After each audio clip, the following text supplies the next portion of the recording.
Halo teman-teman semua, selamat datang kembali di channel Hobi Gadget. Nah, jadi hari ini saya mau review sebuah tablet ya. Ini tablet itu adalah iPad yang udah saya pakai kurang lebih 3 tahun ya. Nah, ini iPad itu kebetulan bukan dipakai saya aja, tapi dipakai anak saya juga. Ya, bukan waktu yang sebentar ya. 3 tahun itu lumayan cukup lama. Dan kemarin saya sempat ngecek-ngecek harga iPad ini tuh jadi kurang lebih 3 juta sampai 4 juta ya. Kalau misalnya kalian nemu yang baru, sekarang udah jarang banget ya iPad 8 ini yang baru. Ini kapasitasnya itu saya beli 128 GB dan waktu itu harga barunya dia masih di 7 sampai 8 jutaan. Waktu saya beli di tahun 2020 tentunya, oke? Nah, sekarang kita langsung review dulu aja iPad ini, oke? Oke, kita mulai dari bodinya dulu. Untuk bodinya sendiri, iPad 8 ini dia pakai bodi aluminium dan frame-nya juga sama aluminium. Kalau kalian lihat, ini bodi di bagian belakangnya itu dia melengkung ya, jadi langsung nyambung semua, nggak ada bezel yang terpisah seperti itu. Terus di bagian samping sebelah kanan dia seperti biasa ada tombol volume up dan volume down ya. Terus di bagian bawahnya dia ada lubang speaker 2 buah dan ada colokan lighting port. Nah, terus di bagian samping sebelah kiri dia ada magnetik ya untuk docking kalau misalkan kita pakai keyboard. Terus di bagian atas dia masih ada colokan jack 3,5 mili, terus ada lubang mikrofon dan juga ada tombol power di atasnya. Lanjut di bagian belakangnya dia ada logo yang sangat besar ya, ciri khas Apple ini. Jadi logonya Apple itu besar banget di bagian belakang. Serta di bagian atasnya, di tengah-tengah dia ada lubang mikrofon serta kamera 1 buah. Lalu lanjut ke bagian depannya sekarang. Di bagian depannya ada layar serta ada kamera di bagian atasnya, itu kamera untuk selfie atau bisa juga untuk Zoom meeting ya. Dan di bagian bawah masih ada tombol home ya, tombol home button, serta ini juga ada fingerprint scannernya. Kalau misalkan kalian lihat ini bentuknya sekilas memang nggak ada perubahan sama sekali, masih dengan model yang lama. Dan frame dari layarnya sendiri juga ini masih sangat tebal banget ya. Untuk spesifikasi dari layarnya sendiri dia pakai Retina IPS LCD dengan 500 nit. Untuk size-nya dia 10,2 inch dan resolusi yang dipakai dia 1620 x 2160. Dengan rasio perbandingannya itu 4:3 dan kerapatan displaynya dia 264 ppi. Lalu untuk perlindungan layarnya sendiri dia pakai scratch resistant glass ya, dan dengan dilapisi oleh oleophobic coating. Kalau kalian yang nggak tahu oleophobic coating itu fungsinya untuk apa, itu untuk melindungi dari minyak ya. Terus juga buat ngelindungi kotoran dari debu biar nggak mudah nempel. Selain itu juga ngebantu layar smartphone terjaga dari bekas sidik jari. Walaupun saat saya pakai ini nggak pakai anti gores ya teman-teman, ini ada bekas-bekas sidik jarinya ya. Entah oleophobic coatingnya itu udah nggak ada atau udah menipis atau ada tapi nggak berfungsi secara maksimal. Selain itu ada salah satu hal yang saya kurang suka dari layar iPad 8 ini, yaitu adanya celah antara LCD dalamnya dengan pelindungnya ya, alias kacanya. Kalau misalkan kalian perhatiin di iPad ini tuh, dilihat dari pinggirnya ini ada kelihatan garis hitam ya di dalam LCD-nya ini. Tapi terlepas dari itu, menurut saya layar iPad 8 ini cukup oke. Warna yang dihasilkan juga nggak mengecewakan tentunya.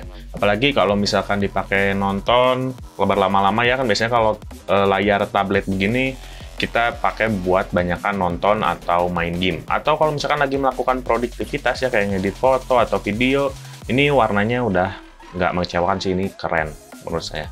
Nah, sekarang kita lanjut ke chipsetnya. Untuk chipsetnya sendiri, iPad 8 ini dia pakai Apple A12 Bionic dengan fabrikasi 7 nanometer.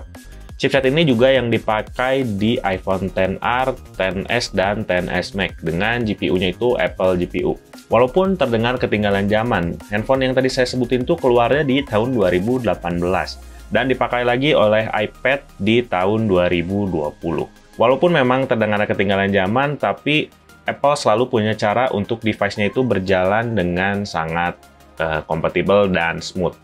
Walaupun chipsetnya lama, tapi buat main game ini kerasa masih powerful dan sangat enak sekali buat dipakai. Saya sering main game AOV di iPad ini dan menurut saya lancar-lancar aja berjalan di 60 fps dengan settingan semua HD ya, atau rata kanan kalau bisa dibilang gitu. Jadi udah nggak ada kendala sama sekali lah. Kendalanya cuman kalau misalkan main game MOBA itu dia di jaringan ya. Kalau misalkan pingnya naik turun itu mouse kelas iPad Pro yang paling generasi terbaru juga akan nge-lag kalau misalkan kita dapat ping yang jelek. Selain itu untuk OS-nya waktu saya beli iPad ini masih di iPadOS 14 dan sekarang udah sampai di iPadOS 16.3 waktu saya bikin video ini. Mudah-mudahan masih dapat iPadOS terbaru minimal 1 kali atau 2 kali lagi lah. Selain dipakai buat main game tadi, iPad ini juga saya pakai buat nyari bahan ya. Kalau misalkan buat bikin video seperti ini, buat nyari referensi, biasanya saya pakai iPad. Nah, di iPad ini juga dia bisa support split screen yang layaknya pada Android ya. Yang kemarin saya review Z Fold juga kan seperti itu, dipakai buat split screen. Fungsinya supaya gampang kalau misalkan saya lagi ngetik sambil browsing ya, mencari referensi itu kan biar nggak bolak-balik buka tutup tabnya. Nah, akhirnya bisa di split screen. iPad ini juga bisa split screen sampai dengan 3 aplikasi. 2 yang di split, 1 yang floating. Sekarang kita bahas ke kameranya. Jujur aja di iPad 8 ini kameranya jarang saya pakai teman-teman ya. Untuk kameranya dia pakai 8 megapiksel dengan aperture 2,4 itu untuk kamera belakang. Nah untuk kamera depannya dia pakai 1,2 megapiksel dengan aperture 2,2. Ya hasilnya ya seadanya aja sih ya, karena betul-betul iPad ini dia nggak fokus kayaknya ke kamera, lebih fokus ke multimedia dan buat dipakai hari-hari lah ya. Jarang banget buat dipakai kameranya, karena biasanya yang pakai iPad ini dia punya lebih dari 1 device. Nah, device yang satu laginya biasanya dipakai buat foto-foto, oke? Untuk di iPad ini yang penting ada aja lah ya.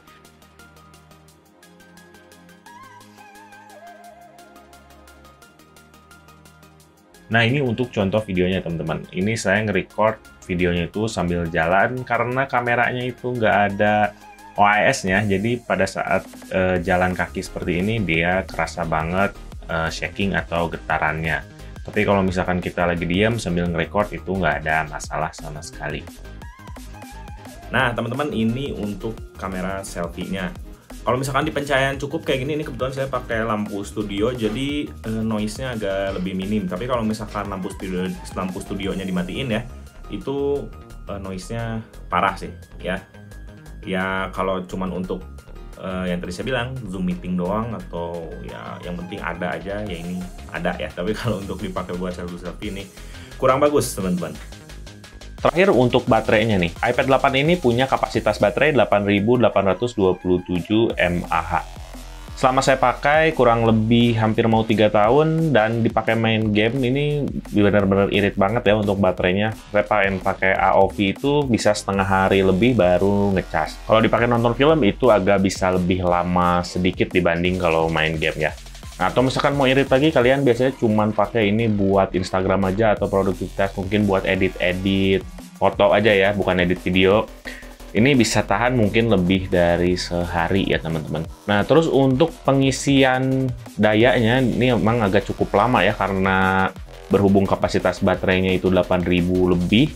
Terus kepala charger yang dikasihnya itu juga dia nggak cepet-cepet amat ya, kalau nggak salah 20 watt atau 25 watt itu. Pokoknya nggak cepat ya teman-teman, agak sedikit lama untuk ngisi baterai iPad ini.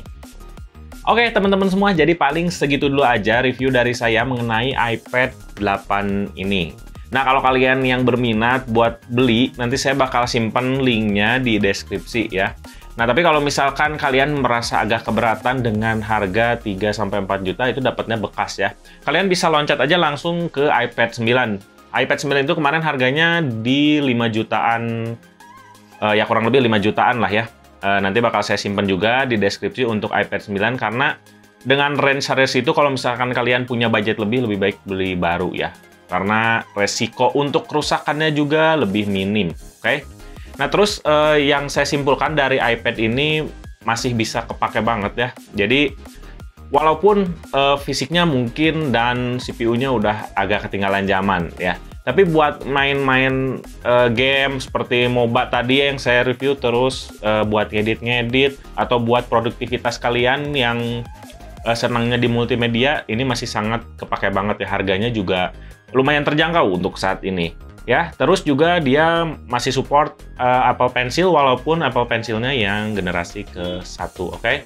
Nah, terus untuk ukuran 3 tahun ya teman-teman, baterainya itu masih bagus ya, belum berkurang sama sekali ya. Mungkin adalah penurunan, cuman saya ngerasa iPad ini tuh baterainya nggak ngedrop ya. Dan dipakai buat harian pun ini masih cukup enak, oke? Jadi paling segitu dulu aja yang bisa saya sampaikan ke kalian dan bisa saya share keseharian saya pakai iPad 8 ini. Mudah-mudahan bermanfaat bagi kalian dan mohon maaf apabila ada salah-salah kata. Terima kasih banyak sudah menonton, sampai jumpa di video berikutnya. Bye-bye.